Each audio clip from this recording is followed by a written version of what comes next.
আমি পড়তে না পারি আমার রোগী পড়ে শোনাবে, আমি পড়তে না পারি আমার স্ত্রী পড়বে, আমার সন্তান পড়ে শোনাবে।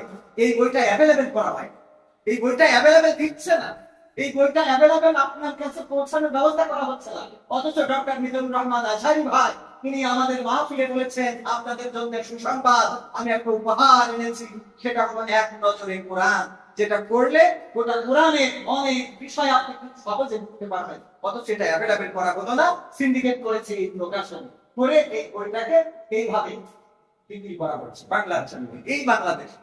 তো এই জন্য মানে সব কাজ আল্লাহ সন্তুষ্টির জন্য হয়, এটা মাথায় রাখবেন। সব কাজ আজকের মাহফিল আমি আগের দিন এসে এখানে দাঁড়িয়ে বলে গিয়েছি যে আমি আজকে এখানে আসবো, এটা কার জন্য? আল্লাহর জন্য। কিন্তু আমাকে যদি মাহফিলে নিতে চান, ওইটা আল্লাহর জন্য হবে না, ওইটা হবে টাকা। আমি আমার কথা, আমার দুর্বলতা, বাস্তবতা ক্লিয়ার করে গেছি কিনা বলছেন এখানে সাক্ষী, মুসলমান যারা ছিল তারাও সাক্ষী যে আমি আগামী শুক্রবার এসে আপনাদের সামনে বয়ান করে যাবো, কিস্তি আদায় করা আমার তেল খরচে আমি আসবো, চলে যাবো। আজকে যখন সন্ধ্যাবেলা ফোন দিয়েছেন আমি খাবো না, বলেছি কিছু, কারণ আমি খাবো না, আসছি আল্লাহর জন্য, খাওয়া হচ্ছে না, যেটা আল্লাহর জন্য সেটা আল্লাহর জন্য, নামাজ পড়তে এসে কার জন্য? আল্লাহর জন্য। তবে হ্যাঁ, যদি কেউ খাওয়ায় জোর করে, সেটা কিন্তু কথা আমার কথা কিন্তু পাওয়া যাবে, কিন্তু অরণ্যের দিকে কথা হয় এই নরমাল করে নিবি। আলোচনায় আসে, আলোচনা করতে চেয়েছিলাম সূরা তাহা কয় নম্বর আয়াত? 75 নম্বর। এই আয়াত আলোচনাটা করে শেষ করব। যে জায়গায় আমরা ব্রেক করছিলাম সেই জায়গায় কোন জায়গা ছিল? জাহান্নাম উদ্বোধন করবে। দেখেন মনে নেই আপনাদের কোন জায়গা থাকে না? সভাপতি সাহেব জাহান্নাম উদ্বোধন করবে কয় শ্রেণী দিয়ে বলেছি? কয়টা? বলেছি দুইটা, বাকি আছে কয়টা? বলুন তো সেটা কোন শ্রেণী? কোন একজন মজলিসি মেম্বার কোন শ্রেণী? কোন একজন দানবী। আমাদের ভাইজান বলতে পেরেছেন আলহামদুলিল্লাহ। আমি মাঝে মাঝে প্রশ্ন করি, আমি আপনাদের কাছে যাই, প্রশ্ন করি, বলেন ওযুর ফরজ কয়টা?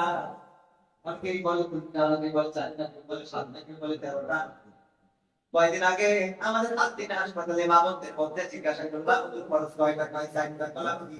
কয় যোহর, আসর, মাগরিব, ইশা। ফরজ যোহর, আসর।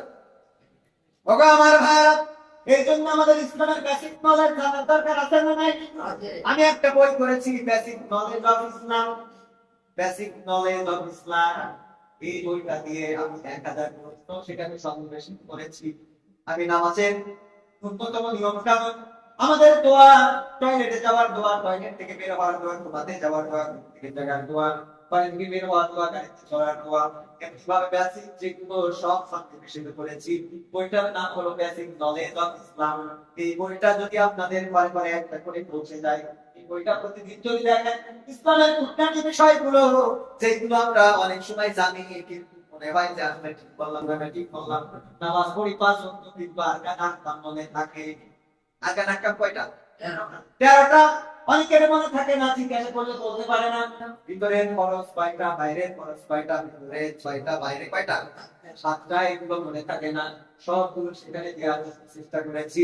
আমাদের নবীর নাম কি জানি না, আমরা কোন ফেরেশতার কাজ কি জানি না, কোন ফেরেশতা আছে জানি না। এভাবে ইসলামের কিছু বেসিক নিয়ম কানুন জানার দরকার আছে। আমাদের জানার দরকার আছে না নাই? কোন শ্রেণী? আমি দুইটা বললাম, আরেকটা অনেকেই জানলেও বলতে সাহস করেননি, কিন্তু আমাদের ভাইজান বলেছেন আরেকটা শ্রেণী হলো দানবী। এই মসজিদে টাকা দিল 50,000 ইমাম সাহেব বলল না, নয় তাকবীর, মসজিদ পায়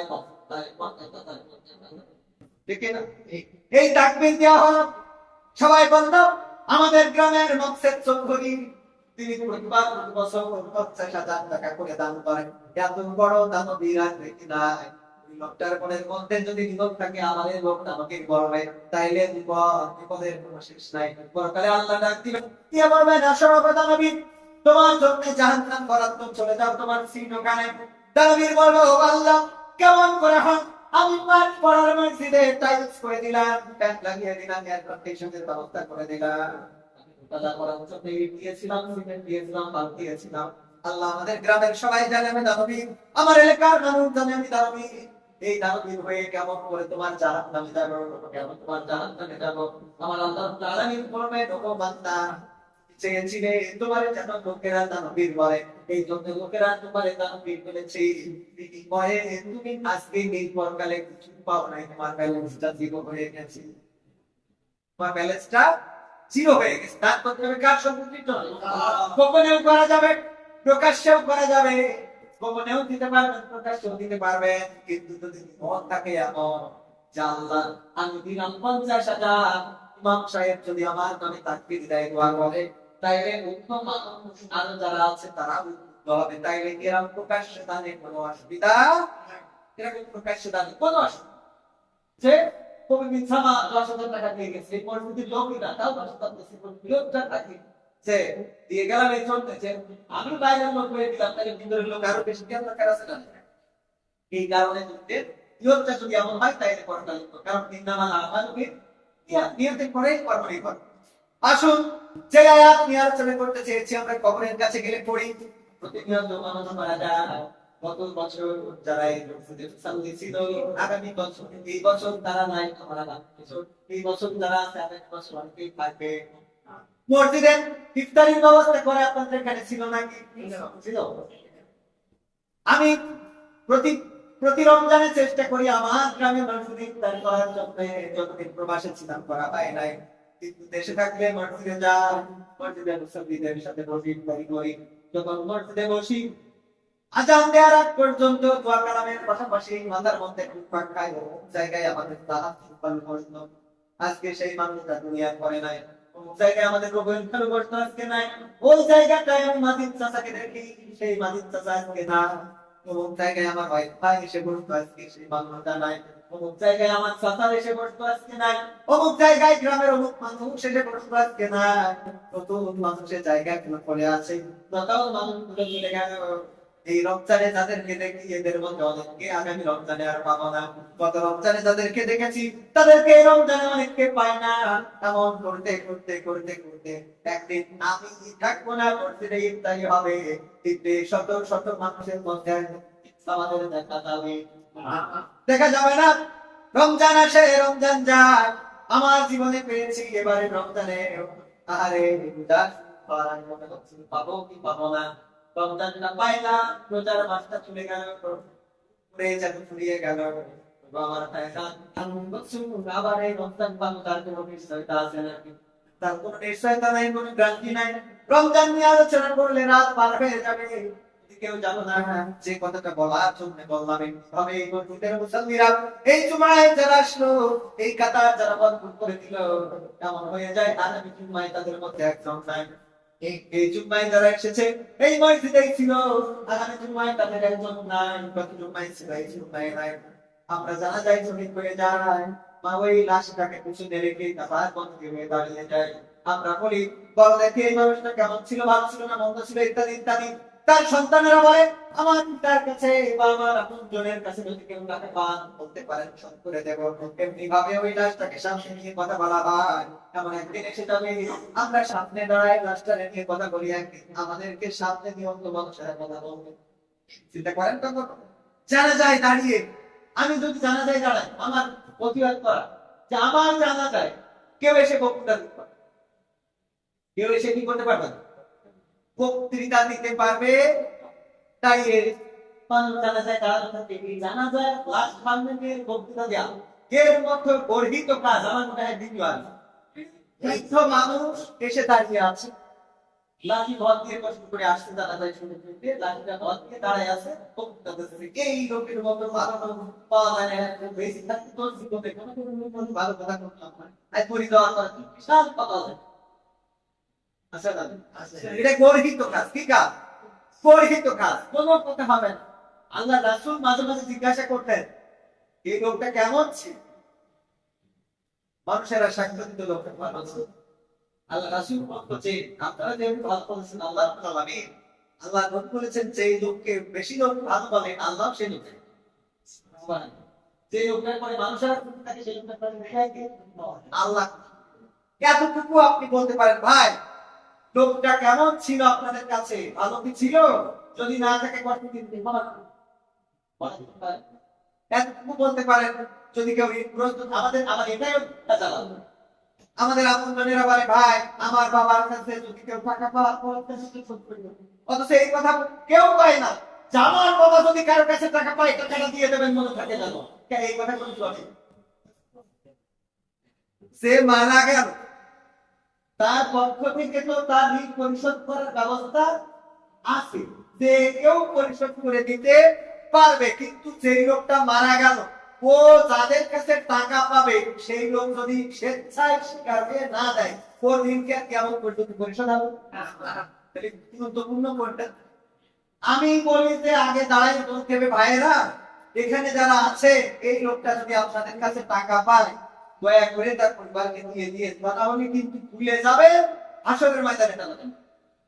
এইটা না পেলে আমাদের দেশের কাজই হলো বেশিরভাগ কি হাল খাতা, হাল খাতায় যে সারা বছর ধরে বাকি নাই, হাল খাতায় আসে না 20 বছর ধরে ও কাটতে, আজকে সারা বছর না খেয়েছি বলতে নেই ও সেনে কাটটায় যে বাকি খেয়ে দেশ মেরে হচ্ছে দিয়েছে, ও জন্য ব্যবসায় ও তালাক করে এনে বাবা আইসো, তাও এসে 1000 টাকা বাকি 300 টাকা দেয়, ওর বেশি দেয়, আজকে 5000 টাকা বাজার করেছে, ওর একটা কার্ড দেয়, বাকি 1000 টাকা আমার বাকি তাহলে এগুলো উল্টো কি? আপনাদের কাছে আমার কথাগুলো অযৌক্তিক মনে হলো, আমি এই তো আমার বাড়িতে বলা, যেমন আমার বাড়িতে আরো একটা ওসিয়ত করা, আমি মারা যাওয়ার পরে আমার কোন ঋণ আমার পরিবার শোধ করতে পারবে, আমার কোন ঋণ আমার পরিবার শোধ করতে পারবে, কেউ যদি এসে টাকা চায় দিবে আমার পরিবারের। আমি যদি কোথাও ঋণ করি এতটুকু বলছি আমার পরিবার শোধ করবে না, মারা যাওয়ার পরে যদি মাফ করে দিতে পারেন তাহলে আমাকে দিবেন, যদি না পারেন তাহলে। কারণ কি? কারণ আমার বাবা মারা যাওয়ার পরে আমরা আমার বাবার ঋণ শোধ করতে করতে বিশেষ করে ফেলেছি, ঋণ শোধ হয় নাই। আমাদের বাবার ঋণের কারণে আমি আমার হোটেল থেকে শুরু করে ঢাকা গার্মেন্টস প্রবাস বন্ধ পর্যন্ত করেছি। অথচ আমি বড় হয়ে বাস্তবতায় দেখলাম যে যার কাছে ঋণ ছিল 200 একটা শূন্য বসায় 2000, যার কাছে ঋণ ছিল 1000 একটা শূন্য বসায় 10,000 করে। কারণ আমি এক জায়গায় ঋণ নিয়ে টাকা দিই খাতায় ওঠে, আজকাল কার্ড দেয় নিয়ে দিয়ে বলি খাতা বের করে না, আমি কিছু বের করে ভাই ভাই একটা টাকা টিভি আমি বাস্তবতা বলছি, আল্লাহর কসম আল্লাহি দায়িত্ব দিয়ে বলছি, অসংখ্য বার পেয়েছি যে আজকাল কার্ডের সাথে আমার টাকা দেয়া, অনেক সময় লেনদেন হয় না, সিমেন্ট দিচ্ছি বালি দিচ্ছি বাইক দিচ্ছি, ভাই এটা লাগবে দিয়ে দিই, পরে যে টাকা দিচ্ছি ওই টাকা আর খাতায় নেই, পরে যে হালকা টাকা, অসংখ্য ব্যবসা। এই জন্য আমার বাড়িতে বলে দেখে খবর দেয় আমি কোন কালে মজা চালাই, কিন্তু আমার জানা যায় কেউ দাঁড়িয়ে ওই বক্তৃতা দিতে পারবে না, কারণ আমার এখন মানুষ মারে পিটায় তো আমার আটকায়, আমার নামে অবাঞ্ছিত ঘোষণা করে, ব্যানারটা নাই, আমার বাড়ি খাবার থাকে না, আমার গাড়ি পাংচার হয়েছে, কেউ এখন এসে নাট ফিরে দেয় না, করে দেওয়ার পরে আমি বিশাল মানুষ সারা জীবন করল নাট্যকার টিকটকার ইউটিউবার ভণ্ড এই সেই এত কিছু করে পরের দিন যে এই কবি ভাইয়ের নিন্দা না যায় দিয়ে বলবে অনেক বড়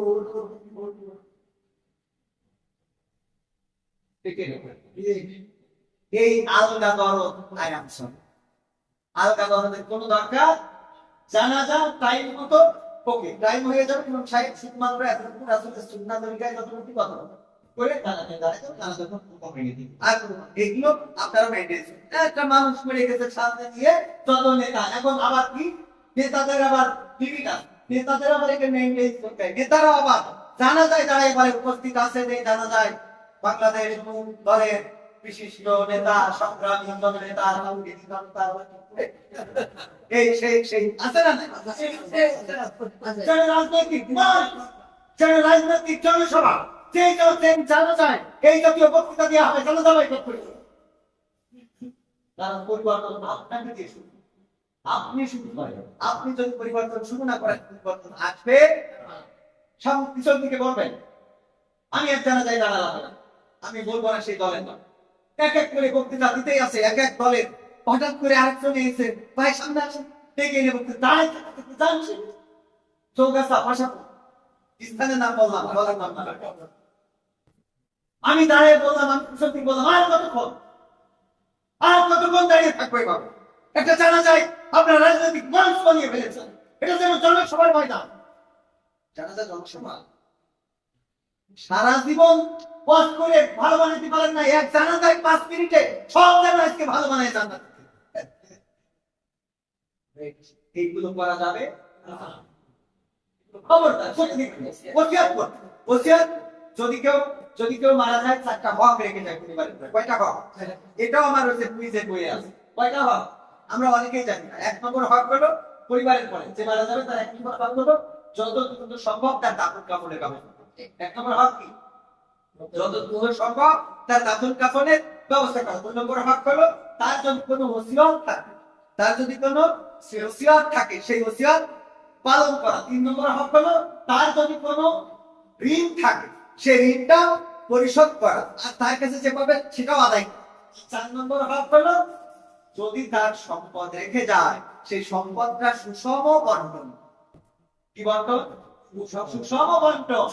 বাপ মারা গেছে, ভাই উনি ডেকে এনে একটু বসে খায়, তখন শাড়ি দিয়ে বলে তোর কথা জমি তুমি বলছিলাম দেখ তুমি বলে করি আমাদের কাছে আশা লাগবে না ভাই করে বিদেশ পাঠাবো, ইটালি জাতি 8 লাখ লাগছে পরে বলছিলাম করে অবশ্য ইতালি হক বিনষ্ট করলে ওই বোন যদি অনিচ্ছার সাথে স্বাক্ষর করে এর জন্য আপনার পরকালে পাওয়া যায়। এত সোজা মনে করি না জান্নাত। আমি বলি যে যদি আপনার এরান্দা বাজারে 100 জমি কেনে কয় টাকা লাগবে? 100 জমি লাগবে না আছে না? 500 জমি কিনতে গেলে 10 লাখ লাগে। 2 লাখ করে জান্নাত এত মূল্যবান, সেখানে টেনশন নেই, সেখানে চিন্তা নেই, ওর কোনো অভাব নেই। যৌবন থাকবে, বৃদ্ধ হবেন না, ফল পাকড় যা কিছু আছে খালি করবেন, গালের কাছে চলে আসবেন, মধ্যে পাখি উড়ে যাবে, মনে হবে ওই পাখিটা দেখতে সুন্দর, খাওয়া গিয়ে ভালো হইতো, ওইটাই গুনাহ এই সাথে চলে আসবে। আপনার অভাব থাকবে না, ঋণ থাকবে না। গোলাম আযম রাহিমাহুল্লাহ ছিল যে জান্নাতে একটা জিনিসের অভাব। কিসের অভাব? একটা জিনিসের। বলতে পারবেন কেউ? একটা জিনিসের অভাব থাকবে, সেটা হলো অভাবের অভাব। কিসের অভাব? অভাবের অভাব থাকবে, সেখানে কোনো অভাবই থাকবে না। মানে এই অভাবটাই কি, এটাই মানুষ বলবে না। অনেকে বলে না জন্ম পেয়েছো সুনাম চামড় গালে খেয়ে তোমার জন্ম, এই জন্য তুমি কষ্টটা বলছো না, একটা কথা আছে না? এই জন্য জান্নাতে যারা যাবে তারা অভাব বুঝবে না। এই জান্নাত পৃথিবীর মানে 10 গুণ বড় হবে, যে সবচেয়ে ছোট জান্নাত পাবে। ক্যালেন্ডার বাজারে যদি 500 জমি কিনতে 10 লাখ টাকা লাগে, এই পৃথিবীর থেকে দামি কোটি কোটি কোটি দামি যেখানে আমৃত্যু মানে মৃত্যুই হবে না, ওই জায়গায় ঢুকবেন আর জীবনে মরবেন না, ওইভাবেই থাকবেন, যৌবন থাকবে, গোল থাকবে, সব থাকবে। সেই জান্নাতে যাওয়ার জন্য ওই কয় টাকা দাম ওই জান্নাতে হতে পারে বলে চিন্তা করা যায়? ওই জান্নাতের জন্য আল্লাহ কাজ দিয়েছে। আমার খুশি অর্জন করো, নামাজ পড়ো, রোজা রাখো, হজ করো, যাকাত দাও, দান করো, সাদাকা করো, অল্প কিছু কাজ। ফজরের নামাজ পড়ে আপনি কাজে গিয়েছেন, মাঠে আপনি খেতে কাজ করতেছেন, যখন ধানের ঘাস নিরাইয়ে দিচ্ছেন, ঘাস চুপ হইতেছে, কোন পাশে গরিব মানুষ গয়ানি গুণ এই যে গয়ানি গুণ গরিব মানুষ ঘাস দ্বারা লোক ওর এত সাহস নেই, এরকম আছে না? এই হলো আপনি আল্লাহ আমার মানে কাজ করলেন, অথচ ফজরের নামাজ পড়ে আপনি করলেন আমার এই কেন্দ্রিয়ানি দিয়ে যেন আরেকজনের কষ্ট না হয়, আপনার ওই কেন্দ্রিয়ানিটা সবের একদম সব আল্লাহ ইমামদের কাজ হলো নিয়তের পরে। আপনারা জানেন অনেক ইমাম সাহেব উদাহরণ দেয় যে একপাশে একটা জানালা রেখেছেন, নিয়ত হলো এই জানালা দিয়ে যেন আযান প্রবেশ, তো আযান প্রবেশ করার নিয়ত। এখন ওই জানালা দিয়ে বাতাস ঢোকে কি, আযান ঢোকে কি, কি দেখা যায় কি? ওই বাতাস দিয়ে সরে এই শুনে দেখা যাবে না। সব হবে, নিয়তটা ছিল কি আযানের, সব হবে পাশাপাশি সওয়াব আপনার দিচ্ছি। আর নিয়ত হলো যে জানালা এটা রাখলাম যেন ফাগুনে হাওয়া আসে, যেন একটা ঠান্ডা বাতাস পাই, যেন বাইরে দেখতে পাই, নিয়ত নেই আযান। তাহলে জানালা হলো সওয়াব। 10 মিনিটের মধ্যে আলোচনা শেষ করবো। মৃত্যুর কাছে আসি, যেখানে গিয়েছিলাম।